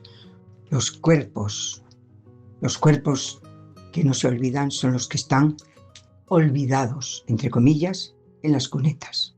Pero bueno, de los cuerpos nuestros nos preocupamos a veces por un grano o una cicatriz y resulta que luego la gente se pone tatuajes o colgantes o de todo. Pues una contradicción en sí misma. A mí lo que me preocupa es la salud de los cuerpos y sobre todo cuando la salud se tambalea. Hay que cuidarse. Un abrazo, Adela, desde Valladolid. Hay que cuidarse y hay que cuidar nuestra memoria histórica. Qué bien que ha salido esa mirada sobre los cuerpos olvidados de la Guerra Civil, los cuerpos que siguen en las cunetas y hay que recuperar y hay que devolver a sus familias. Seguimos.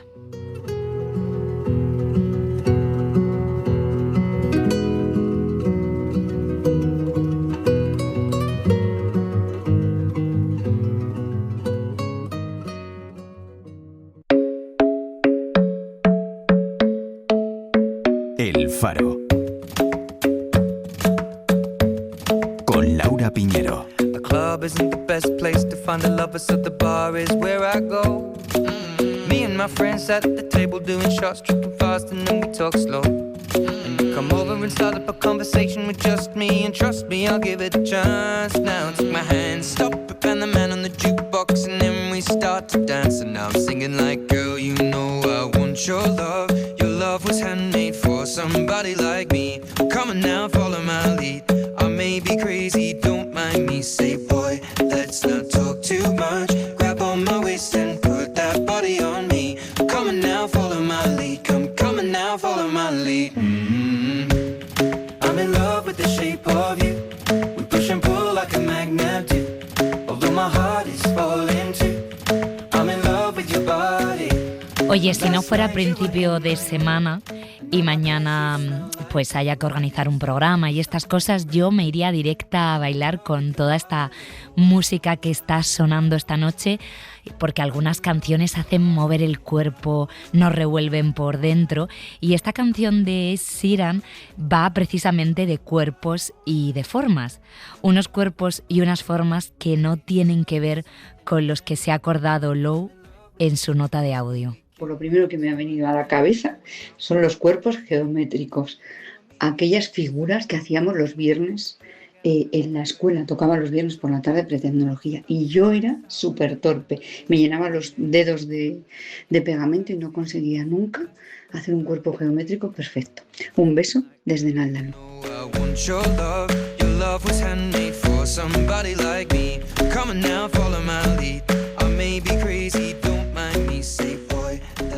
Hola, fareros y fareras. En la palabra cuerpo se me viene a la cabeza como expresión recurrente para expresar diferentes emociones o diferentes formas de tomar las cosas. Por ejemplo, muchas veces se dice vivimos a cuerpo de rey, pero a veces también se nos pone mal cuerpo cuando vemos o oímos algo que no nos gusta. Hay días en los que el cuerpo nos pide descansar y otros en los que no tenemos el cuerpo para fiestas. Una mala noticia nos deja con el cuerpo cortado, un susto con el cuerpo encogido. Decimos que el cuerpo es sabio, que cada uno es dueño de su cuerpo y que el cuerpo aguanta más de lo que creemos, incluso que el cuerpo no olvida. Es curioso que recurramos tanto al cuerpo para explicar lo que sentimos, quizá porque las emociones pasan primero por él y solo después encuentran las palabras. Un abrazo de la andaluza chilanga.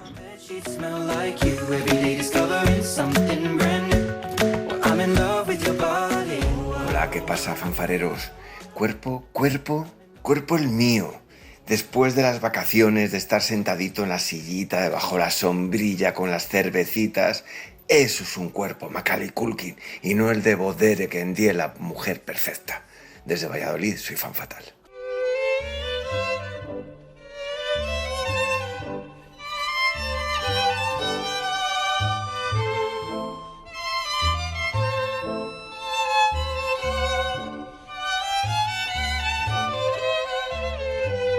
Está sonando un tango, está sonando Gardel, inolvidable, que la verdad que a muchos de nosotros nos lleva a recordar momentos de nuestra vida. Yo, por ejemplo, lo relaciono esta música con mi abuelo, que solía cantar canciones de Gardel.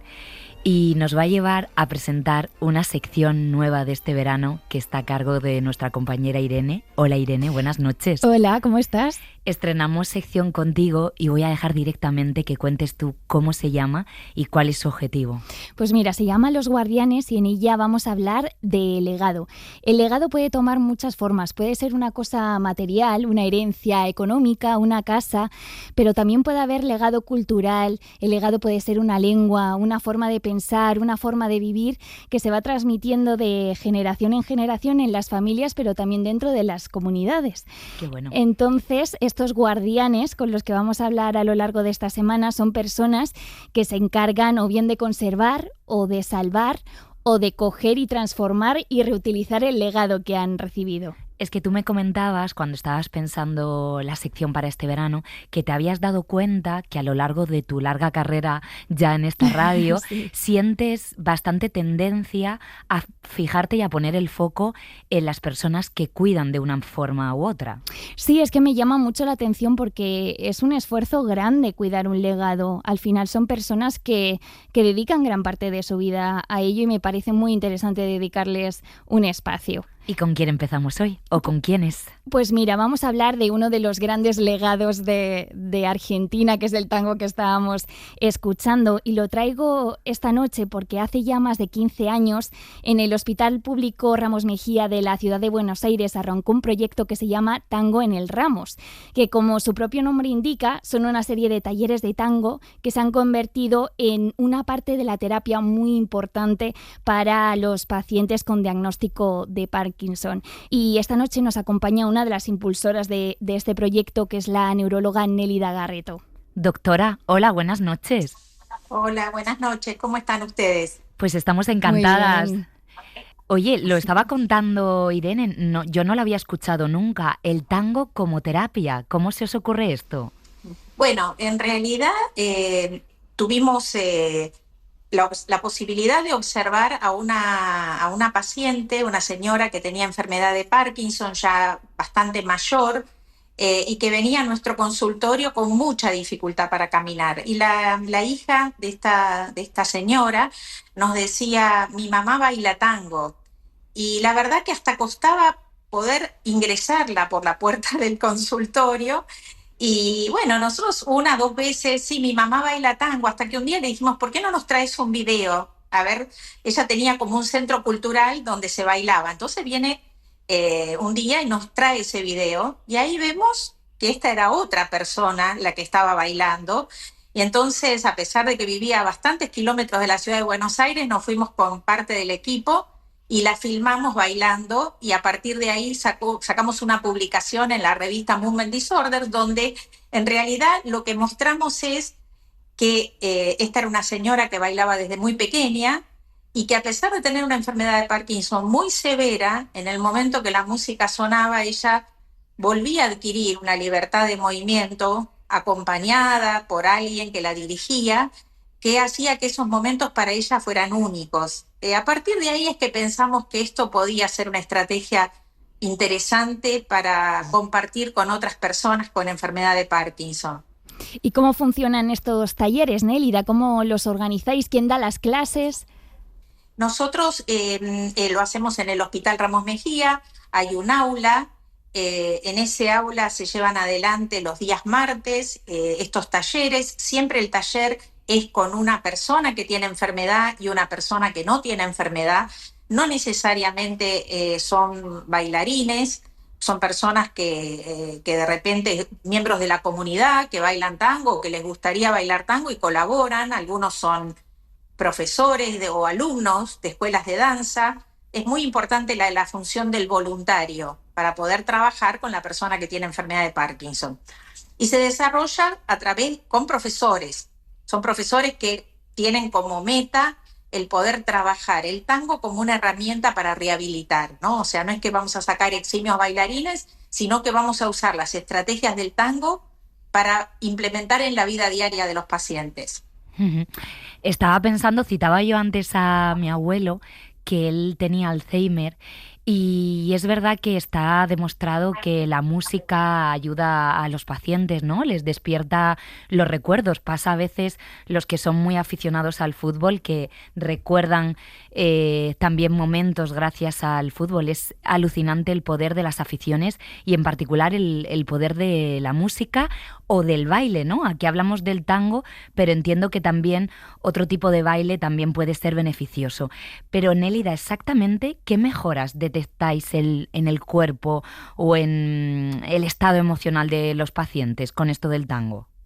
Hay un tema con el tango, como vos bien decís, muchas danzas se han aplicado a trabajar con personas con enfermedad de Parkinson, pero el tango tiene una particularidad que es caminado. Y una de las alteraciones más importantes de la enfermedad es el trastorno de la marcha. Entonces, una danza que trabaja el caminar hacia adelante, hacia atrás, hacia los costados, el detenerse y comenzar la marcha, que es una de las dificultades que existen en la enfermedad, el poder trabajar muchas tareas a la vez, en lo que llamamos una actividad multitarea. O sea, yo estoy bailando con mi pareja, esa pareja me sostiene de la cintura, y me está dando una información táctil que me dice si tengo que girar, si tengo que adelantarme o retroceder, tengo que prestar atención a la música, tengo que seguir una ronda para tratar de no chocarme con otras parejas, tengo que seguir el ritmo. O sea, hay muchos desafíos a la vez, y esta también es una afectación que tiene la enfermedad de Parkinson. Cuando hay muchas tareas a la vez es donde más dificultad existe. El tango permanentemente lo que está haciendo es ofrecer ese desafío multifunción, multitarea en forma permanente. Y por otro lado está la emocionalidad, que es completamente es ideal. ¿Por qué? Porque nosotros desde muy pequeños escuchamos tango en nuestras casas. Todos los domingos era común escuchar, a pesar de que éramos chicos y queríamos escuchar otra música, nuestros padres folclore y tango. con lo cual está muy arraigado en la emocionalidad de las personas. Y por otro lado, el tango tiene un tipo de danza que es muy del abrazo. Se habla del abrazo del tango y los que hacen los tangueros lo toman como casi como un abrazo materno. En una enfermedad en donde muchas veces puede existir el estigma, esa sensación de de alejarse de algo que uno no conoce, no entiende, el hecho de que alguien nos abrace genera, creo un placer y una emocionalidad que es indescriptible. Y más en unos talleres que, como comentas, Nélida, hay pacientes que tienen Parkinson, pero hay personas también que no lo sufren. Nos está escuchando Laura Belén, que es una de las pacientes y participantes en estos talleres, y también querría que nos contara ella cómo le ha beneficiado el tango en su vida. Vamos a saludarla. Hola, Belén. ¿Qué tal? Buenas tardes. Bueno, descubrí el tango hace unos años. La doctora Garreto me recomendó que fuera a las clases, y realmente estuve escuchando lo que la doctora decía, es tal cual lo que ella describe. Cada clase de tango es un encuentro amoroso, no solamente con los participantes, con el grupo en general, porque hay una cuestión que es la parte social. Esto de sociabilizar es fundamental también para los enfermos de Parkinson. Entonces, volver a encontrarnos todos los martes con nuestros compañeros y nuestros profesores es una fiesta. Además, el movimiento que es tan importante en las personas con Parkinson se ve beneficiado con esta actividad, porque llegamos todos doloridos, con dificultad para movernos, con rigidez, y en cuanto empezamos la clase nos empezamos a aflojar y terminamos la clase y somos otra persona. Realmente toda esa actividad nos hace tanto bien, realmente es muy sanador. Así que realmente es un descubrimiento que es altamente positivo. Qué bueno, Belén. Y Nélida, me estaba comentando Irene que esta terapia se ha ido extendiendo por todo Buenos Aires y ya se aplica en otros lugares, pero yo tengo curiosidad si has recibido alguna propuesta para extenderlo más allá de Argentina, por ejemplo, que lo hagamos en España. Mira, el Ramos Mejía es como un disparador, es un aula pequeña, pero que es un disparador para que esto se replique. Uh-huh. Hemos tenido la chance de tener personas que han rotado con nosotros de Colombia, por ejemplo, y que ahora están replicando el taller en su país. Y creo que el gran desafío y el gran interés podría ser que esto mismo se pueda replicar en otros lados. Me parece que esa sería una idea sumamente interesante, y creo que si uno, hay como un algoritmo, hay como un proyecto, un protocolo que se sigue, o sea, no es al azar, no es que viene la persona a bailar y bueno, hacemos cualquier cosa y nos movemos, no. Hay toda una secuencia donde primero nos ponemos en ronda, tratamos de concientizar el cuerpo, después nos agarramos de las manos, después nos enfrentamos agarrados de los hombros, y recién al final, cuando nuestro cuerpo está preparado, recién ahí nos ponemos a bailar. Y es lo que decía Belén, o sea, entran personas con enfermedad de Parkinson y salen bailarines, salen personas alegres con una mejor movilidad, y esto nosotros lamentablemente los hemos molestado bastante a los pacientes, porque todo esto que cuento también lo hemos tratado de replicar en evaluaciones más objetivas, como queremos hacer siempre los médicos. Uh-huh. Ver cómo caminan, si mejora la longitud del paso, cómo está el ánimo, y todo eso ha mostrado ser beneficioso. Así que estamos entusiasmados en que esto pueda continuar y obviamente expandirse más allá de lo que es Buenos Aires. Pues qué alegría, ojalá que se expanda y ojalá que ayude y beneficie a muchos pacientes con Parkinson. Muchísimas gracias a las dos. Nélida, Belén. No, gracias a ustedes, un abrazo. Muchas gracias, un abrazo, adiós, buenas noches. Gracias, adiós. Buenas tardes. Qué interesante, de verdad, porque hoy además que hacemos el tema del cuerpo, el cuerpo como terapia, el baile y en concreto el tango. Qué bonito eso que ha dicho la doctora, ¿no? Que el tango es un baile del abrazo y hay que sentir ese abrazo siempre a través de la música, es precioso. Y que hayas juntado a la doctora con una paciente. Ella estaba contando desde un lado y la paciente desde otro, y es que se le notaba en la voz, ¿no?, que esa mejoría es real. Pues creo que nos va a dar muchas alegrías esta sección que has creado, Los Guardianes. Muchísimas gracias. Gracias a ti. Adiós, chao, chao.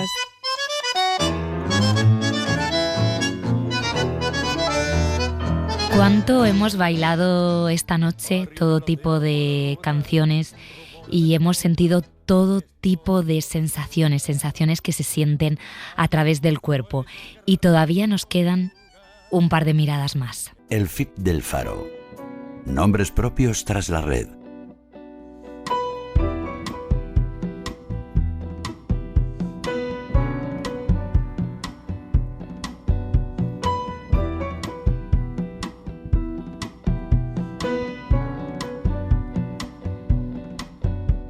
Llega la hora, el momento de la noche del feed del Faro, donde ponemos el foco, la luz, en personas que hemos conocido a través de redes sociales y creemos que merece la pena conocer y compartir con vosotros, con los oyentes del Faro. Berto, buenas noches. Buenas noches, Laura. ¿A quién hemos encontrado hoy? Pues esta noche nos acompaña Irene Martín, conocida en redes como la de las girlies. Ella se formó como diseñadora gráfica en Ciudad Real y actualmente trabaja de ello, pero en apenas un año ha arrasado en redes gracias a vídeos como estos. ¿Quieres quitar el vídeo de tu casa? ¿Estás peleando con las hormigas todo el santo día? Te enseño a deshacerte de ellas. ¿Has limpiado alguna vez tu aire acondicionado? Y no me refiero a esta parte, me refiero a esta. Acompáñame a transformar esta camiseta en un top convertible que te puedes poner de 3 formas diferentes. Hola, amiga. ¿Tienes una ventana que no cierra? Te enseño a arreglarla en 1 minuto con una sola herramienta. Mi nombre a través es Irene de y sus esta es mi guías guía para girlies enseña bricolaje, fontanería, costura, a cómo controlar plagas. El mejor resumen es que su hobby es tener hobbies. Irene, buenas noches, bienvenida al Faro de Verano. Hola, buenas noches, encantada de estar aquí hoy. Estaba escuchando y me siento identificada con todo porque he de reconocer que soy de esas personas que no tienen ninguna relación con el bricolaje, que hasta hace poco no sabía cambiar una bombilla y es un mundo que me interesa muchísimo, así que agradezco la existencia de este tipo de cuentas y de divulgadoras como tú. Cuéntame cómo te pones a contar y a hablar de estos temas, entiendo que para ayudar a gente como yo. Pues sí, precisamente yo vengo de, bueno, en mi familia es algo muy normal, mi madre siempre ha hecho todo lo de la casa, mi padre también es bastante manitas, pero sobre todo mi madre. Y todo surgió porque estaba oyendo alrededor siempre a la gente hablar, a las mujeres sobre todo, decir cosas como, bueno, pues ahí tengo la estantería esperando a que este la cuelgue, tal, o, uy, bueno, el cuadro se va a morir del asco antes de que la cuelgue mi marido, y entonces yo pensaba, pero hazlo tú, si es que no es tan difícil, porque para mí era algo muy normal, yo lo tenía como algo habitual, que cualquier persona hiciera las cosas de su casa. En la casa de mi madre no ha entrado un fontanero, no ha entrado un electricista, vamos, en 20 años, y entonces dije, ¿y por qué no les enseño yo? Si es que puedo hacerlo. Y así fue como decidí crear pues la primera guía para girlies, que era de cómo colgar una estantería, y ya a raíz de eso pues fueron llegando más y más y más. Uh-huh. Pero, Irene, ¿cómo se pasa del diseño al bricolaje, a la fontanería? Es decir, ¿por qué no decidiste centrar tu contenido en lo que es tu especialidad? ¿Por qué la fontanería o el bricolaje? Pues todo fue, creo que es que en verdad es un poco, todos son pasiones en mi vida. Yo he tocado muchos palos a lo largo de mi vida, me encanta la creación de contenido en general desde pequeña y creo que simplemente fue por esa necesidad de decir, necesito transmitir este conocimiento al resto de mujeres del mundo y que pierdan ese miedo de hacer las cosas. Lo has enfocado a mujeres. Yo también te diré que conozco a un montón de hombres que son cero apañados en este sentido. Creo que, como tú bien decías, depende de lo que has vivido en casa y a este respecto, efectivamente creo que las grandes perjudicadas somos las mujeres, pero tú tenías claro que aunque luego por supuesto haya hombres que vean el contenido, que querías incidir en las mujeres. Sí, por supuesto, porque yo sé que hay muchos hombres que tampoco son muy dichos en esto y necesitan también miquías y de hecho yo mi girly los llamo girlies como a mi público en general y aunque lo dirijo hacia ellas, tenemos muchos girlies, tenemos girlies de todas las identidades de género en esta comunidad. Pero sí, lo dirigí específicamente a las mujeres porque era lo que siempre veía, lo que veía alrededor. Toda la vida he oído esa misma frase una y otra vez del estoy esperando a que mi marido lo cuelgue, estoy esperando a que mi marido lo haga. Y yo veía que realmente se sentían muy intimidadas a hacerlo. Y como yo tenía ese referente en casa de hacer las cosas nosotras mismas y de yo aprender a hacerlas también de parte de mi madre, cuando yo empecé a hacerlas en mi propia casa fue cuando dije, vale, pues yo te enseño. Por eso me dedico a ellas concretamente, aunque en realidad mi contenido es para cualquiera que le haga falta quitar un video o cualquier cosa, pero las mujeres es verdad que cuando no dirigimos el contenido a ellas específicamente, no suelen animarse a hacer este tipo de labores manuales. ¿Tus vídeos nacen de problemas reales que has tenido o que tienes en casa? ¿O ya haces más, fuerzas un poco los proyectos o son los que te pide tu propia comunidad? Es un poco mitad y mitad. Todos los del principio son problemas que tenía yo en casa, todos, el de la puerta, el de la ventana, todos esos los tengo yo en casa, el del bidet también, yo quería quitar mi bidet porque mi baño era minúsculo y digo, aquí no quepo yo, o el baño o yo, el bidet o yo, no caben los dos. Y luego hay otros que sí que la comunidad me los va pidiendo. El de los insectos, por ejemplo, lo empecé yo con una recomendación mía personal, pero luego las chicas empezaron a pedirme, oye, ¿y las hormigas? Oye, ¿y las cucarachas? Y tal. Y aún tengo un montón que tengo en cola para ir haciéndolos. Estaba pensando en si en otros países esto es diferente y es más común que la gente se apañe en este sentido con las cosas, ¿no? Y no sé por dónde debería empezar yo para ser una apañada de todos estos campos, si hay un básico de herramientas que deba tener en casa, por ejemplo. Yo creo que el básico que debe tener cualquier persona es un set de destornilladores, un taladro, porque te va a ayudar a colgar cualquier cosa que pese un poquito más, llaves inglesas, las llaves Allen o Allen, no me queda todavía claro cómo se dice. Sí. Y son los básicos que hemos visto siempre generalmente nuestros padres tener, una pequeña cajita de herramientas con todo lo normal que puedas necesitar en una reparación del día a día. Luego, pues a lo mejor si quieres hacer una cosa de fontanería, pues necesitas un alicate con presión o cualquier cosa más específica, pero un taladro, un set de llaves inglesas, un set de destornilladores y con eso te puedes hacer la gran mayoría de los arreglos del hogar. Irene, a principios de este año, bueno, creo que tu primer vídeo del año, decías que necesitabas tomarte un descanso digital, lo contabas así. En 2025 he llegado a tener 6 horas de uso de móvil diarias y eso no se va a repetir en 2026. He borrado todas mis aplicaciones de redes sociales del móvil, es decir, no tengo ni Instagram, ni TikTok, ni Threads, que son las que más problemas tengo. Claro, ¿cómo se compagina esta necesidad de alejarte de las redes con una carrera como creadora que está empezando a despegar ahora?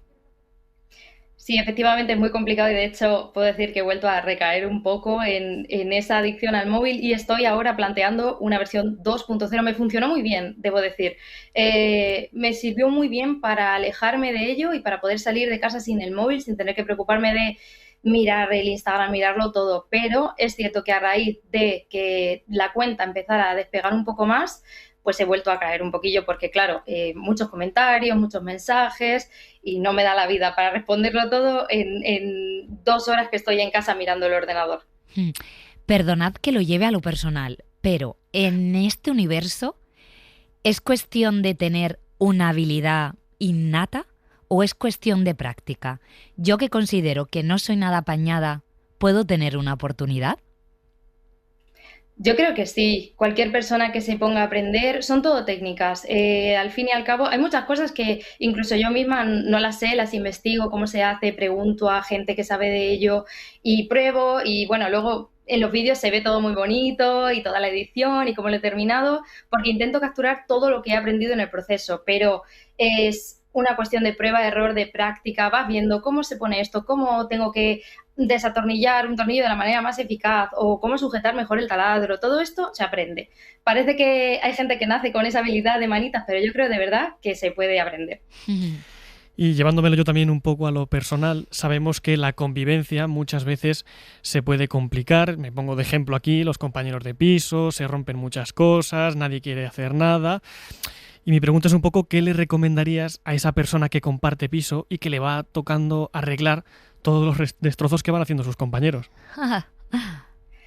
Bueno, eso es difícil, es verdad que es difícil y recibo muchos comentarios de gente, sobre todo en los insectos y en los vídeos de limpieza, que dicen, esto tengo que mandárselo a mi compañero de piso. Y yo creo que al final es paciencia, puedes mandarle mis vídeos si quieres, pero si no sale de ellos, tienes que desarrollar tú cierto gusto por hacer las cosas. Y al final es también una cosa del por qué yo empecé a hacer esto con mi propia casa, porque yo quería tener las cosas en condiciones. Yo no tenía el dinero para hacer una reforma y yo dije, yo no puedo mantener las puertas mal o el lavabo oliendo mal o cualquier cosa, así que me puse a investigar, a aprender y poco a poco yo creo que cuanto más vas haciéndolo, más gusto le coges. Y ya última pregunta, tengo la sensación que esto de controlar y poder arreglar algunas cosas del hogar empodera y libera y que pues hace más amable la relación con nuestro cuerpo. Yo creo que sí. Yo en general estoy completamente de acuerdo con eso que dices, porque yo me siento súper fuerte ahora mismo, súper tranquila de decir, es que si pasa cualquier cosa, sé que tengo los recursos para arreglarlo. Si no se puede, también es otra cosa, siempre voy a defender a los profesionales, nunca voy a querer sustituir a un fontanero o a algún profesional de cualquier otra, un carpintero, cualquier persona, pero yo sé que a lo largo de todo este año y todas las habilidades que he ido aprendiendo, tengo un básico de habilidades y de formas de resolver los problemas y de enfrentarme a ellos que me hacen sentirme muy tranquila en ese aspecto, en cómo me noto muy autosuficiente, como muy empoderada, como tú has dicho. Qué bien. Pues Irene Martín, te seguimos y seguimos tu cuenta. Muchísimas gracias por estar con nosotros esta noche en el Faro de Verano. Muchísimas gracias a vosotros. Buenas noches. Buenas noches. Pimples on my face and grease in my hair and prickly legs go ahead and stare. An ass full of stretch marks and little boobs. An ice full belly. Y hasta ahora está por aquí uno de los mejores cuerpos de la redacción del Faro. Buenas noches, Rubén. ¿Qué tal, Laura? Cuerpos del delito, de repente. Sí, yo diría, por cierto, que tienes un cuerpo bastante expresivo al caminar. ¿Te lo han dicho alguna vez? Me lo han dicho 2000 veces y también es muy expresiva mi espalda encorvada, que expresa que me siento fatal, pero es incorregible. ¿Tu madre qué te dice? A ver, con eso. Mi madre y todo el mundo que me rodea, que me tengo que sentar recto, que tengo que hacer... Pero nada, yo soy consciente de mi cuerpo, estoy recto, pero a lo largo de los pocos minutos ya se me olvida y acabo otra vez como estas imágenes de un langostino sentado sobre una silla, igual de encorvado. Me parece un apunte perfecto para cerrar el tema de hoy y abrir el tema de mañana que vamos a preguntar a los oyentes. Vamos a pedirles historias de libros, pues que nos hablen tanto, pues eso, historias de libros que les han marcado muchísimo. Luego hablábamos también de libros que les han marcado para mal, lecturas que no recomiendan a nadie, o los libros que se estén leyendo ahora, que en verano es como la fecha en la que todo el mundo aprovecha también para ponerse al día con las lecturas en la playa, que nos cuenten también un poquito. Sí, porque además siempre yo creo que prácticamente cada noche aparecen citados libros en torno a los temas que tratamos. Sí. Mañana además es el día del escritor Andrés Neumann, que pueden aprovechar para mandarle algún mensajito como aquella vez que hicimos las palabras, porque así compartimos esos títulos con él, que él tiene libros maravillosos. Y yo estaba pensando, por poner un ejemplo, ahora lo digo yo, pero ¿qué libro te ha marcado a ti o qué libro te estás leyendo este verano? Este verano he empezado hace poquito uno que se llama La Casa de Verano, que es de un autor japonés que se llama Masashi Matsiue. Algo así, el nombre es un poco impronunciable. Lo acabo de empezar. Está guay porque hace una cosa que no había leído hasta ahora y es que mezcla arquitectura, pero no es una monografía, es una novela, con luego la historia más sentimental y más nostálgica del estudiante de arquitectura. Y libro que me haya marcado mucho, Frankenstein. Ay, mira, como a mí, de Mary Shelley. De Mary Shelley, bueno. Un clásico, y es una lectura que además cada 2x3 vuelvo un poco a ella. Hay ciertos párrafos, por ejemplo, y ciertos capítulos que no se me olvidan nunca. Estaba pensando también una mirada para esos mensajes y esas notas de voz. oyentes que estén escribiendo un libro también pueden contarnos la experiencia, ¿te parece? Bueno, si se han animado a escribir un libro, desde luego. Pues eso, mañana historias de libros. Hasta mañana, nos escuchamos. Un beso.